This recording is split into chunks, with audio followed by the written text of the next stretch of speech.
Evángelos Odysséas Papathanassíou, known professionally as Vangelis, was a Greek musician and composer of electronic, progressive, ambient, jazz, and orchestral music.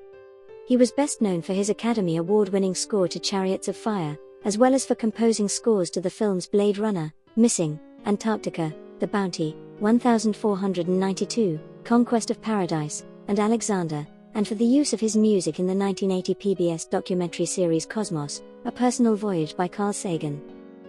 Vangelis began his career working with several pop bands of the 1960s such as the Forminx and Aphrodite's Child, with the latter's album 666 going on to be recognized as a progressive psychedelic rock classic. Throughout the 1970s, Vangelis composed scores for several animal documentaries, including L'Apocalypse des Animaux, La Fête, sauvage, and Opéra sauvage. The success of these scores brought him into the film scoring mainstream. In 1975 he set up his new 16-track studio, Nemo Studios in London, which he named his laboratory, releasing many solo albums including Heaven and Hell and China among others. In the early 1980s, Vangelis formed a musical partnership with Jon Anderson, the lead singer of progressive rock band Yes, and the duo released several albums together as Jon and Vangelis. He had previously joined Yes as their keyboard player, but left the group before recording any material with them. In 1980, he composed the score for the Oscar-winning film Chariots of Fire, for which he won an Academy Award for Best Original Score. The soundtrack single, the film's theme, also reached the top of the US Billboard Hot 100 chart and was used as the background music at the London 2012 Olympics winners' medal presentation ceremonies. He also composed the official anthem of the 2002 FIFA World Cup held in Korea and Japan. In his last 20 years collaborated with NASA and ESA on music projects Methodia, Rosetta and Juno to Jupiter, which was his last studio album.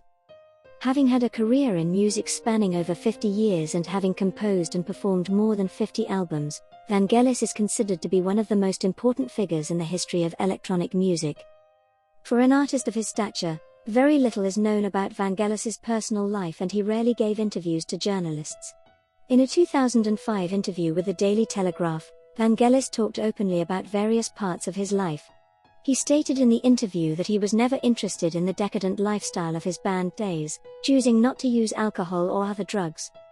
Vangelis's place of residence was not publicly known. He stated that he traveled around, rather than settling in one place or in one country for long. At the time of the Telegraph interview, Vangelis was in his third long-term relationship. When asked why he had not had children, Vangelis replied, "Because of the amount of traveling I do and the nonsense of the music business, I couldn't take care of a child in the way I think it should be taken care of." Excerpts from other interviews mention that Vangelis had married twice before. A 1976 interview, published by Dutch music magazine Oor, stated that Vangelis was married to Veronique Schouwenske, a photographer who did some album artwork for him. A 1982 interview with Backstage Music magazine suggests that Vangelis was previously married to singer Vanna Verutis, who provided vocals for some of his records, starting with La Fête sauvage and, later, Heaven and Hell. As a hobby, Vangelis enjoyed painting.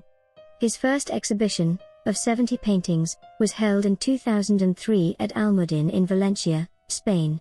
It then toured South America until the end of 2004. Vangelis died on the 17th of May 2022, aged 79, at a hospital in Paris due to heart failure while receiving treatment for COVID.